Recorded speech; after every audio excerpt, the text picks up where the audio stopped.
জনগণকে দেয়া প্রতিশ্রুতি বাস্তবায়ন এখন নতুন সরকারের মূল ফোকাস। এ লক্ষ্যে ১৮০ দিনের স্বল্পমেয়াদী কর্মপরিকল্পনা নিয়ে এগোচ্ছে বিএনপি সরকার। এরই মধ্যে ফ্যামিলি কার্ড, বৃক্ষরোপণ, নদী খাল জলাধার খনন ও পুনর্খনন নিয়ে কার্যক্রম শুরু হয়ে গেছে। এছাড়াও রমজানেই পাইলট প্রজেক্ট হিসেবে ৮ বিভাগের ৮ উপজেলায় ফ্যামিলি কার্ড চালুর পরিকল্পনা হাতে নেওয়া হয়েছে। স্থানীয় সরকারের বিভিন্ন নির্বাচন সামনে রেখে এবার সংগঠনের দিকেও মনোযোগী হচ্ছে দলটি। নির্বাচনে ধানের শীষ না পেয়ে দলের নেতারা বিদ্রোহী প্রার্থী হওয়ায় তৃণমূলের অনেক জায়গায় সংগঠন কার্যত বিভক্ত হয়ে পড়ে। এ অবস্থায় তৃণমূলের সংগঠন গুছিয়ে সুসংগঠিত ও শক্তিশালী সংগঠন নিয়েই স্থানীয় সরকারের নির্বাচনে অংশগ্রহণ করতে চায় বিএনপি। সিদ্ধান্ত না হলেও এর অংশ হিসেবে ঈদুল ফিতরের পর তৃণমূল পুনর্গঠনে হাত দিতে পারে দলটি। দলীয় সূত্রে এমন তথ্য জানা গেছে। হোয়াইট প্লাস প্রো সেনসিটিভ স্কয়ারের মাঠের বাইরেও তো আমরা এভাবে দেশপ্রেম দেখাতে পারি।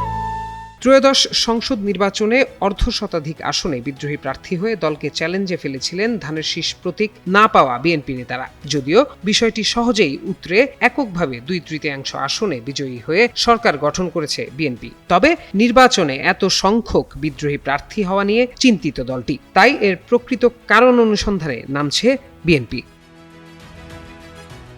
দলটি বুঝতে চায় দলের নেতারা নিজেদের অধিকতর যোগ্য মনে করছেন নাকি কারো ইন্ধনে বিদ্রোহী প্রার্থী হয়েছিলেন তারা। দলটি মনে করছে নির্বাচনে পাশ করার প্রবল সম্ভাবনা ছিল, এরকম বেশ কয়েকজন প্রার্থীও হেরে গেছেন। এদের মধ্যে খুলনা 2 আসনের নজরুল ইসলাম মঞ্জু, রংপুর 6 আসনের সাইফুল ইসলাম, ময়মনসিংহ 1 আসনের সৈয়দ ইমরান সালেহ প্রিন্স অন্যতম।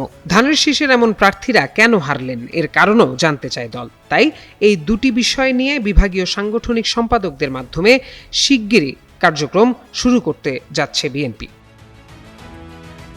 বিএনপির দপ্তর বিভাগ থেকে পাওয়া তথ্য অনুযায়ী দলীয় সিদ্ধান্তের বাইরে গিয়ে যেসব নেতা নির্বাচনে স্বতন্ত্র প্রার্থী হন এমন অন্তত ৭১ জনকে দল থেকে বহিষ্কার করা হয়। আর দলীয় বা দল সমর্থিত জোট প্রার্থীর বিপক্ষে গিয়ে স্বতন্ত্র বা বিদ্রোহী প্রার্থীর পক্ষে অবস্থান নেয় সারা দেশের বিভিন্ন এলাকায় সহস্রাধিক নেতাকর্মীকে দল থেকে বহিষ্কার করা হয়।